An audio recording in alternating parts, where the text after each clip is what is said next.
Harry, what's in the box? That is a device which can be configured either to be a voting machine, as a diary, or ballot marking device. This box should not be here on Harry Hursty's kitchen table in Connecticut. Yeah, I have been asked not to open it so that if it's a part of criminal investigation, it's preserved as evidence. Hursty is an elections expert. He bought this voting machine for $1,200 on eBay. As far as I was aware, it was a completely legal sale on my end. The eBay seller is Ian Hudson, an Uber driver in Ohio. In your eBay ad, you wrote, Dominion Image Cast X voting machine from Michigan, own a piece of history. This voting machine was one of thousands used in the 2020 US presidential election. But how did an Uber driver in Ohio get his hands on a Michigan voting machine? He bought it from Goodwill online. I saw a listing for what looked like just an industrial touchscreen computer. And I got to looking through the pictures, and in one of the pictures I saw in the bottom corner of the screen, it said Dominion Voting. So I just on a whim bid on it, and I was the only bidder, and I won the auction. So how much did you pay for the voting machine? I paid $7.99. I'm really surprised about this. I mean, $8.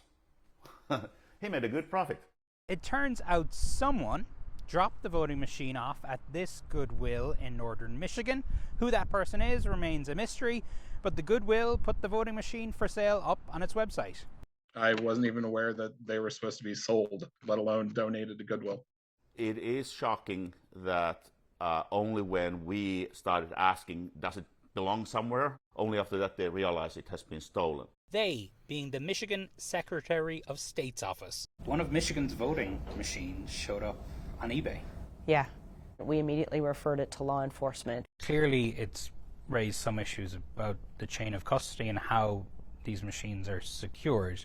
We basically have 1,600 jurisdictions. Typically in between elections, clerks have the responsibility of securing all election equipment and protecting it from illegal attempts to access it by unauthorized individuals. Michigan is one of several swing states where authorities are already investigating unauthorized access to voting systems by people who are trying to prove the false claim the 2020 election was stolen.